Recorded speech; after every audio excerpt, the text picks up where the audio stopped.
সন্ধে শেষ হয় তখন রাত নামবো নামবো করছে। ভরা আষাঢ় মাস, সমস্ত আকাশটা ঘন কালে মেঘে ঢেকে গেছে।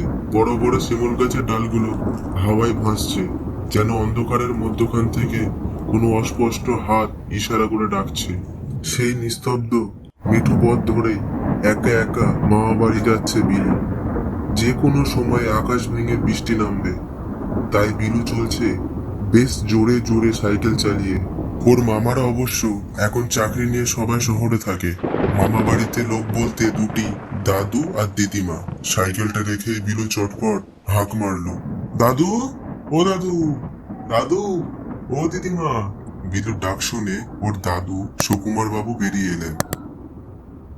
ও বিলু, এলি বাবা, আয় আয়, ঘরে আয়, ঘরে আয়।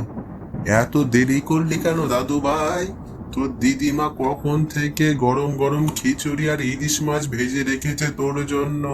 তাড়াতাড়ি হাত মুখ ধুয়ে নে, আমরা দুজনে পাত পেরে খেতে বসি। এরপর দাদু আর নাতি একসঙ্গে পাত পেরে খেতে বসে। এদিকে বাইরে তখন অযোধ্যারে বৃষ্টি শুরু হয়েছে। বিলু সেদিকে তাকিয়ে বলে ওঠে, ও দিদার হাতে গরম গরম খিচুড়ি আর ইলিশ মাছ ভাজা, আর সঙ্গে এই ঝমঝমিয়ে বৃষ্টি। আর কি চাই বলো? দাদু, একটা গল্প বলো না গো, একটা ভূতের গল্প শুনতে খুব ইচ্ছা হচ্ছে। কতদিন তোমার মুখে গল্প শুনি না। সুকুমার বাবু বাইরে অন্ধকারের দিকে তাকিয়ে রইলেন, তারপরে বললেন, গল্প, আচ্ছা, তো তোকে আজ আমি একটা ভয়ঙ্কর ভূতের গল্প শোনাবো। এই গল্পতে আমিও আছি। এটা একটা ঘাউলের গল্প। ঘাউল? ঘাউল কি দাদু? সেটা জানতে হলে দাদু ভাই তোমাকে পুরোটা গল্প শুনতে হবে। এই বলে সুকুমার বাবু গল্প বলতে শুরু করলেন। আষাঢ় মাসের সেই দিনটা ছিল বড়ই দুর্যোগের। সকাল থেকে অঝোরে বৃষ্টি হয়ে চলেছে। আকাশে ঘন কালো মেঘ মুখ ভার করে রেখেছে।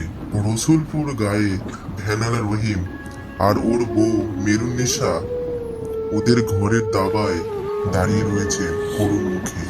আফ, সকাল থেকে এমন বৃষ্টি হয়ে চলেছে, আজকে ফ্যানটা নিয়ে একবারের জন্য বেরোতে পারলাম না। তাই তো গো, কেমন আকাশ ভাঙা বৃষ্টি হলো। এর মধ্যে কেমন করে বের হবে দেখি। চল চল বাও, চল ঘরে চল, বৃষ্টিটা আরো বাড়ছে, এখানে দাঁড়িয়ে থাকলে তুই ধরে পড়বি নি। এরপর ওরা দুজনে ঘরে চলে যায়। কিন্তু মেহেরের নেশা ভাবছে অন্য কথা। ঘরে এক মুঠো চালও অবশিষ্ট নেই। ভ্যান চালিয়ে যতটুকু রোজগার করে তার স্বামী রহিম, এই কদিনে সেই পুঁজিটাও শেষ হয়ে গেছে।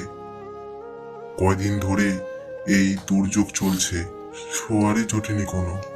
রহিমের ভ্যানটা বাইরে গাছের তলায় দাঁড়িয়ে একা একা ভিজছে।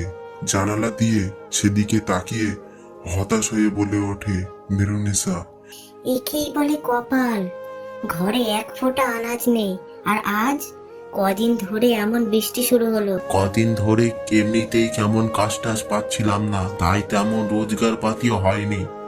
তার উপরে আজকে এমন শিয়াল কুকুর তাড়ানো বৃষ্টি শুরু হলো। আল্লাহ, কি যে করি। যা সামান্য কিছু ঘরে ছিল তাতে মেপে টেপে আজকের মতো চালালাম, কিন্তু কালকে কিভাবে চলবে? কি আর বলবো বউ, তুই এমন একটা স্বামী পেয়েছিস যে ঠিক করে তোরে খাওয়াতেও পারে না। কথাটা বলার পরেই রহিমের চোখে জলে ভরে ওঠে। মেহেরুন্নেসা এগিয়ে এসে ওর সামনে দাঁড়ায়। কেন অমন করে বলছো? আমার আর মেয়ের জন্য কতটা পরিশ্রম করো তুমি, তাতে কি আর বলার? ওই এক দুদিন না খেলে আমাদের কিছু হবে না। রহিম কিছু বলতে না পারলেও যেন আর বলতে পারে না। ঠিক এমন সময় ওদের দরজাতে ধাক্কা পড়ে। রহিম, এই রহিম, কিরে বাড়ি আছিস? কিরে শুনতে পাচ্ছিস? এই রহিম। এত রাতে আমারে আবার কে ডাকে? হ্যাঁ আসি, খুলতেছি। এই বাদলা রাতে কি ডাকতে আসবে বলো দেখি? না না না, তুমি দরজা খুলো না, কোনো অশুভ ডাক হতে পারে। আরে আরে ভাই পেও না তুমি, দেখি না একবার কে এসে, দরজাটা খুলে দেখি। রহিম গিয়ে দরজা খুলে দেখে বাইরে দাঁড়িয়ে আছেন সুকুমার বাবু। বিলুর দাদু সুকুমার বাবু তখন ইছাপুর গ্রামের প্রধান ছিলেন। কেউ কোনো বিপদে পড়লে বা গ্রামে কোনো অসুবিধা হলে সবাই সুকুমার বাবুর কাছে ছুটে আসতো। বাবু, এ কি আপনি এত দুর্যোগের রাতে আমার কাছে? আরে রহিম, একটা খুব দরকার বলেই তোর কাছে এলাম। তুই তুই কাজটা না করলে খুব বিপদে পড়বো। কি কাজ বাবু, বলুন না। মন দিয়ে শোন, কি করতে হবে শোন, আমি বলি। তুই কি জানিস গ্রামের শেষে ওই ওই জটা বুড়ি মারা গেছে? তাই নাকি বাবু? জটা বুড়ি কবে মরলো? এই বলেই রহিম কিছুটা আনমনা হয়ে যায়। ওর নিজের চোখে দেখা একটা ঘটনা ওর চোখের সামনে ভেসে ওঠে। গ্রামের শেষে একটা কুঁড়ে ঘরে একাই থাকতো জটা বুড়ি। কিন্তু সবাই জানতো ও কোনো সাধারণ বুড়ি ছিল না। ভূত প্রেত নিয়ে চর্চা করতো সারাদিন। তাই ওর বাড়ির পাশ দিয়ে খুব দরকার না পড়লে কেউ সচরাচর যাতায়াত করতো না। সেদিন রহিম পাশে গ্রামে ভ্যান নিয়ে গিয়েছিল কিছু বেশি টাকা রোজগারের আশায়। কিন্তু গা ছেড়ে ফিরতে ফিরতে অনেকটা রাত হয়ে যায় ওর। ওফ, আজ বড্ড দেরি হয়ে গেল। আজ ওই গ্রামের শেষের জঙ্গলি মেঠো পথ দিয়ে যেতে হবে, আর কোনো উপায় নেই। এই ভেবে রহিম সেই মেঠো জঙ্গলি পথ ধরে এগাতে থাকে। কিছুক্ষণ চলার পর যখন রহিম ওই জটা বুড়ির বাড়ির পাশ দিয়ে ভ্যানটা নিয়ে এগিয়ে যাচ্ছিল, তখন হঠাৎ চোখে পড়ে একটা ভয়ঙ্কর চেহারা যেন ঘরের ভেতর ঢুকে গেল। এমনকি এটাও দেখে যেন কেউ জানালার কাছ দিয়ে দাঁড়িয়ে ওর দিকে মুখ করে তাকিয়ে আছে। টকটকে লাল দুটো চোখ যেন ওকে গিলে খেতে চাইছে। সে এক ভয়ঙ্কর চেহারা। রহিম তখন ওর ভ্যানের প্যাডেলে জোরে জোরে চাপ দিয়ে তাড়াতাড়ি সেখান থেকে বেরিয়ে আসে। কিন্তু বারবার ওর মনে হয় কে যেন ওর ভ্যানের পিছনে বসে আছে। ভয়ে তখন ও আর ভ্যানের পিছনে তাকাতে পারেনি। একদম বাড়ি ফিরে এসে ভয়ে ভয়ে ভ্যানের পিছনে তাকিয়ে আর কাউকে সেদিন দেখতে পায়নি রহিম। এইসব ভাবতে ভাবতে কখন কিভাবে আনমনা হয়ে পড়েছিল রহিম। হঠাৎ সুকুমার বাবুর ডাকে আবার হুঁশ ফিরে আসে। এই রহিম, শুনছিস? হ্যাঁ, কি ভাবছিস? শোন যা বলছিলাম। বাবু বলেন বলেন। আজ বিকেলেই খবরটা পেলাম। তা আপনি দেখতে গেছিলেন নাকি বাবু? হ্যাঁ, দেখে এসছি। ওফ, আর বলিস না, কি ভয়ঙ্কর অবস্থা। ওর বাড়ির পাশ দিয়ে গ্রামের দুজন যাচ্ছিল। পচা গন্ধ পেয়ে ওরাই বুঝতে পারে যে কিছু একটা হয়েছে ওই ঘরে। কিন্তু ওকে তো পুরোনোর ব্যবস্থা করতে হবে। এখন এই দুর্যোগে রাতে আর কাউকে তো পাচ্ছি না, তুই একমাত্র আসিস বর্ষা লোক। এখন ওকে শ্মশানে নিয়ে যেতে হবে রহিম। আমি জানি এই বৃষ্টি বাদলা রাতে ওকে বলাটা ঠিক নয়, কিন্তু কি করি বল? এমনিতে কদিন আগে মারা গেছে, কিন্তু বলা যাচ্ছে না। তুই না গেলে আর কাকে পাবো? আসল তো চিন্তা নেই, এই জন্যে তোর আমি 2000 টাকা দেবো নি। হ্যাঁ, তুই তুই শুধু লাশটা শ্মশানে নিয়ে গিয়ে নামিয়ে দিলি। 2000 টাকার কথা শুনে রহিমের চোখ দুটো জলে ভরে ওঠে। 2000 টাকা রোজগার করতে ওর কমপক্ষে আরো 10-15 দিন লাগবে। সেখানে এই রাতে কেবল একটা লাশ শ্মশানে নামিয়ে দিয়ে আসলেই ও 2000 টাকা পাবে। ও আর দ্বিতীয় কথা ভাবে না, তাড়াতাড়ি করে সম্মতি জানিয়ে দেন বাবুকে। হ্যাঁ হ্যাঁ বাবু, হ্যাঁ আমি পারবো না। আমি এখনই যাচ্ছি, আপনি কোনো চিন্তা করবেন না। এজন্যে বলে ভরসার লোক, তুই আমার বাঁচালি। আর শোন, এই নে 1000 টাকা আগাম রাখ। তুই তুই শুধু লাশটা নিয়ে গিয়ে ওই শ্মশানে গিয়ে নামিয়ে দিবি। ওখানে ওখানে আমার লোক থাকবে, কোনো অসুবিধা হবে না। কিরে, পারবি তো? বল। হ্যাঁ হ্যাঁ বাবু, পারবো না, কোনো অসুবিধা নাই। আচ্ছা তাহলে ঠিক আছে, আমি শুনলাম। তুই তাহলে এখনই জটাবড়ি বাড়ির দিকে যা, বৃষ্টি বাদলে আবার বেড়ে যাবে এখনই। তাহলে ঠিক আছে, আমি শুনলাম। তুই তাহলে এখনই জটাবড়ি বাড়ির দিকে যা, রওনা দে। বৃষ্টি বাদলে আবার বেড়ে যাবে নি কখন। হ্যাঁ, তা বাবু আপনি যাবেন না? না না, আমি যাচ্ছি না। আমার দুজন লোক রয়েছে ওখানে, তোকে সব রকম সাহায্য করে দেবে, বুঝলি? আর দেরি করিস না রহিম, যা যা বেরো। আমি এখন আসি তাহলে। চললাম, তুই চলে যাস, সাবধান মতো যাস। এই বলে সুকুমার বাবু রহিমের বাড়ি থেকে বেরিয়ে যান। মেহেরুন্নিসা সব কথাই ঘরের ভেতর থেকে শুনছিল। সুকুমার বাবু চলে যাওয়ার পর মেহেরুন্নিসা রহিমকে বলে, তুমি কি পাগল হলে নাকি? সবাই বলে ওই বুড়ি আত্মা রাখতো, এমনকি অনেকে ওকে কাঁচা মাংস খেতেও দেখেছেন। আর এমন বৃষ্টির রাতে ওই বুড়ির মরা লাশ নিয়ে শ্মশানে যাবে? থাক, দরকার নেই গো, আমাদের ঠিক কষ্ট করে চলে যাবে। আরে না না বউ, তা হয় নাকি? আমি আগাম টাকা নিয়ে এনেছি, আর একটা লাশ শুধু শ্মশানে নামিয়ে দিয়ে চলে আসবো। সেখানে 2,000 টাকা পাওয়া যাবে। সেই সুযোগ কিভাবে সারি বলো? আচ্ছা, আর দেরি করে যাবে না বুঝলে, আমি এখন যাই, নইলে ঢের দেরি হয়ে যাবে ফিরতে। রহিম ওর বউকে বিদায় জানিয়ে ভ্যান নিয়ে বেরিয়ে পড়ে জটাবুড়ি বাড়ির দিকে। মেহেরুন্নিসা দরজার চৌকাঠে দাঁড়িয়ে রহিমের চলে যাওয়ার দিকে তাকিয়ে।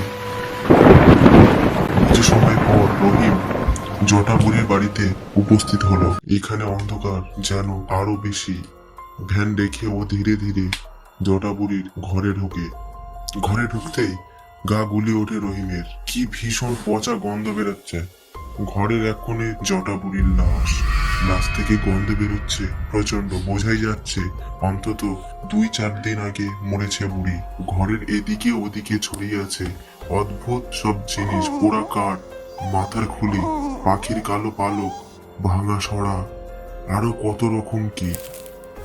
আরে রহিম, কি অত ভাবছিস?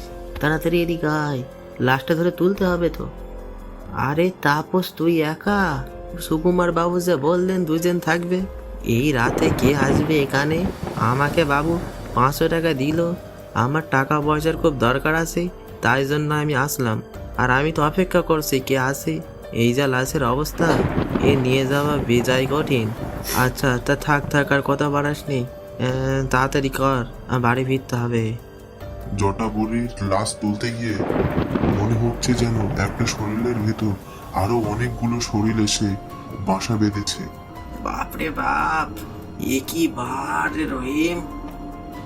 হ্যাঁ রে তাপস, অনেক লাশ ভ্যানে তুলেছি, তবে এই লাশ, ওরে বাবা! তখনই রহিমের মনে হলো বুড়িটার চোখ যেন একবার নড়ে উঠল। রহিম আবার তাকাতেই সে দেখে জটাবুড়ির চোখ বন্ধ, কিন্তু এক্ষুনি তো চোখ দুটো খুলেছিল। তাহলে তাহলে কি এতটা ভুল দেখলো রহিম? দুজনে মিলে অতি কষ্টে বুড়ির লাশটা তুলতে পারলো। এরপর লাশের ওপরে কালো প্লাস্টিক চাপিয়ে সেটাকে ভালো করে ভ্যানের সঙ্গে বেঁধে নিল। হ্যাঁ, এবার হয়েছে, ভালো করে বাঁধন ধারণ দিয়ে দিয়েছি, এই লাশ আর পড়বে না এখান থেকে। এবার এগিয়ে চলি, বুঝলি? আর থাকবো না। আর তুই সোজা শ্মশানে নিয়ে চলে যা, আর দেরি করিস না, আমি চললাম। রহিম ভাবলো তাপসকে একবার বলবে যে ও যেন ওর সঙ্গে যায়, কিন্তু নিমেষের মধ্যেই তাপস সেখান থেকে চলে গেল। রহিম অন্ধকারের দিকে তাকিয়ে বুড়ির লাশ নিয়ে ভ্যানে পেডেল দেওয়া শুরু করলো। রহিম ভ্যান নিয়ে ধীরে ধীরে এগিয়ে যায় শ্মশানের দিকে, কিন্তু কপালে দুর্ভোগ থাকলে আর কি করা যাবে। রহিম ভ্যান নিয়ে কিছু দূর যেতে না যেতেই অযোধ্যায় আবার বৃষ্টি শুরু হলো, সাথে ঝড়ো হাওয়া। অফ, আবার বৃষ্টি, এখন যে কি করে? আর সবাই ফেরা বৃষ্টি নামা। বৃষ্টির বেগ বেশ জোরেই শুরু হলো। দেখতে দেখতে রহিম মাঝে মাঝে একবার করে ভ্যানের পেছনে তাকাতে থাকে। কালো প্লাস্টিক দিয়ে মোড়ানো লাশটা ভেজার সম্ভাবনা নেই, কিন্তু কেমন যেন অস্বস্তি হতে থাকে রহিমের মনে। কিন্তু হঠাৎ করেই রহিম শুনতে পায় পেছন থেকে কেমন যেন একটা আওয়াজ ভেসে এলো। কে রে? কোথায় নিয়ে যাচ্ছিস আমাকে? খিনখিন গলাতে সেই গলার আওয়াজটা শুনে কেঁপে ওঠে রহিম। নিমিষে ভ্যান চালানো বন্ধ করে দিয়ে পেছনের দিকে তাকায়, কিন্তু জটা বুড়ির লাশ তো ঠিক অমন ভাবে ভ্যানে শোয়ানো আছে যেমন ভাবে ওরা দুজন রেখেছিল। আওয়াজটা কি আমি এতটাই ভুল শুনলাম? কি জানে। যাই, তাড়াতাড়ি এগোই। আমাকে শ্মশানে পোড়াতে নিয়ে যাচ্ছিস বুঝি? কিন্তু পারবি না যে।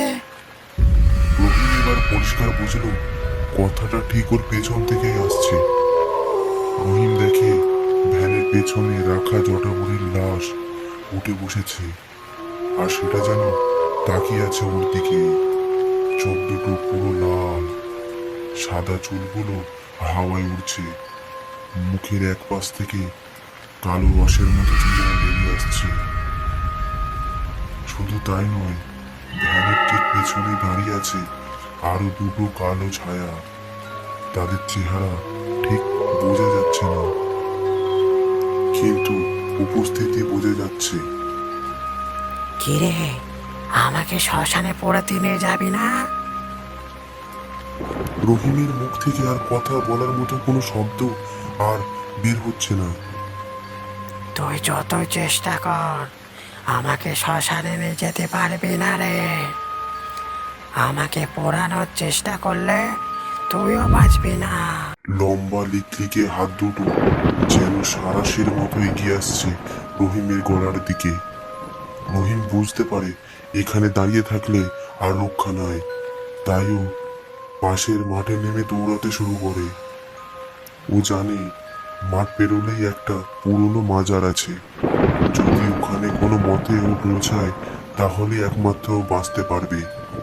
প্রাণপণে সেই মাঠের মধ্যে থেকে দৌড়াতে থাকে রহিম। ওর পিছনে যে কেউ ধা করে আসছে সেটা আন্দাজ করতে পারে রহিম।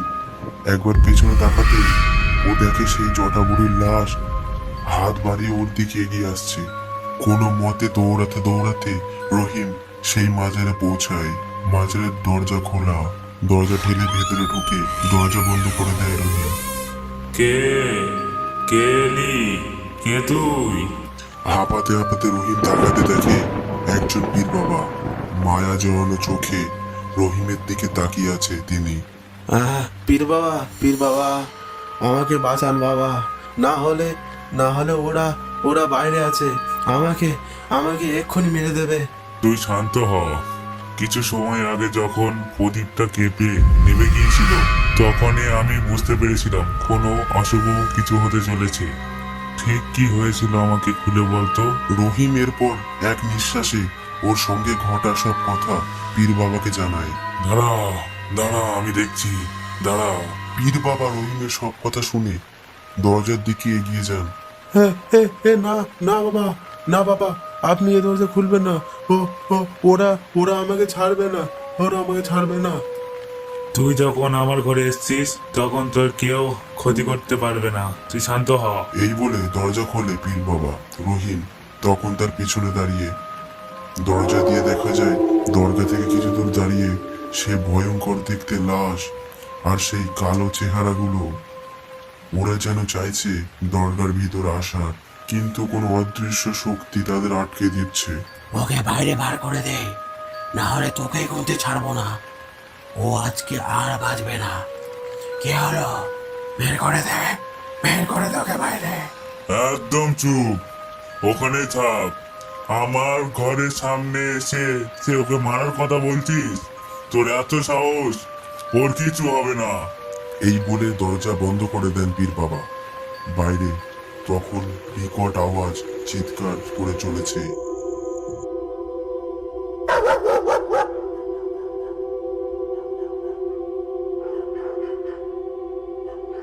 তুই তুই জানিস ওটা কে? ওটা ওটা জটাবুড়ি বাবা। হ্যাঁ, আমাদের গ্রামের শেষে থাকতো, কিন্তু কিন্তু এমনটি কি করে হলো ঠিক বুঝে পাচ্ছি না। ও শরীরে ঘাউল মশা বেঁধেছে। ঘাউল? ঘাউল মানে কি বাবা? ঘাউল মানে কি? ঘাউল এক পিশাচ। ওই বুড়ি নিশ্চয় পিশাচের সাধনা করত, আর যারা পিশাচের সাধনা করে, তারা মারা গেলে ওই দেহ পিশাচের হয়ে যায়। পিশাচ কিছুতেই ওই দেহ পোড়াতে দেয় না। আর পেছনে যে কালো ছায়া দেখছিস, ওরাও পিশাচ, তবে ওরা ঘাউলের মতো অত শক্তিশালী না। তাহলে তাহলে গ্রামের সবাই ঠিকই বলতো, আর আমিও আন্দাজ করেছিলাম ওই ওই বুড়ি, ওই জটা বুড়ি আত্মাদের ডাকতো। কিন্তু কিন্তু বাবা, ও আমাকে মারতে চাইছে কেন? আমি তো ওর কোনো ক্ষতি করিনি। না, তুই ওর কোনো ক্ষতি করিসনি, কিন্তু যেহেতু তুই ওকে পোড়াতে নিয়ে যাচ্ছিস, তাই তাই ও তোকে ছাড়তে চাইছে না। তাহলে তাহলে কি হয় বাবা? আমি আমি কি আর বাঁচবো না? কে বলেছে তুই বাঁচবি না? তুই আমার কাছে এসেছিস, কেউ তোর কোনো ক্ষতি করতে পারবে না। তোর কোনো ভয় নেই, আমি সব ব্যবস্থা করছি। তবে আজ রাতটা তুই এখানেই থাক, কাল সকাল হতে না হতেই আমি একটা ব্যবস্থা করে দেব। দরজার বাইরে তখন আর কোনো আওয়াজ আসছে না। কিছু সময় পর রহিম দরগার ভিতরে ঘুমিয়ে পড়ে। পরের দিন সকালে রহিমের যখন ঘুম ভাঙে, তখনও দেখে পীর বাবা নেই। অনেক খুঁজেও রহিম পীর বাবাকে দেখতে পায় না। বাইরে ওর ভ্যানটা তেমনই দাঁড় করানো। রোদ ঝলমলে সকাল, যেন আগের রাতের সব অন্ধকার কেড়ে নিয়েছে। দরগা থেকে বেরিয়ে ধীরে ধীরে ভ্যান নিয়ে বাড়ির পথে এগিয়ে যায় রহিম। ও বাড়িতে গিয়ে দেখে সুকুমার বাবু এখানেই। এই যে রহিম, এই শেষ, এত দেরি করলি? ওহ, আমরা তো খুব চিন্তা করছিলাম। শোন, ডোম খবর পাঠিয়েছে যে সব ঠিকঠাক ভাবে কাজ হয়ে গেছে। তুই খুব ভালোভাবে লাশ নিয়ে পৌঁছেছিস। তোকে তোকে টাকা দেওয়ার জন্য বসে আছি। এই নে তোর বাকি টাকা। পোড়ানোর কাজ সব শেষ হয়ে গেছে। সত্যি রহিম, তুই না থাকলে যে কি হতো। খুব ভালো কাজ করেছিস। রহিমের কানে যেন কোনো কথাই ঠিক মতো ঢুকছে না। ও তো সারা রাত দরগার ভিতরে ছিল, তাহলে লাশ নিয়ে শ্মশানে রোমের কাছে কে গেছিল? আর পীর বাবাকে সকালে খুঁজে পাওয়া গেল না কেন? বুঝলে দাদু ভাই, রহিম আমার থেকে টাকাগুলো নিয়ে মাথায় ঠেকায়। এরপর গত রাতে সব ঘটনা ও আমাদের খুলে বলে। দরকার ওই পীর যে আল্লাহর দূত, তার আমাদের বুঝতে অসুবিধা থাকে না। বুঝলে দাদু ভাই, এই পৃথিবীতে যেমন অশুভ শক্তি আছে, তেমনই তাদের থেকে রক্ষা করতে শুভ শক্তিও আছে। তা না হলে এই পৃথিবী টিকতো না। এই বলে সুকুমার বাবু ওনার গল্প শেষ করেন। অবাক দৃষ্টিতে দাদুর মুখের দিকে তাকিয়ে থাকে বিলু। তো বন্ধুরা, এই ছিল আমাদের গল্প। এমন গল্প পেতে আমাদের চ্যানেলটিকে সাবস্ক্রাইব করে রাখুন। ধন্যবাদ সবাইকে।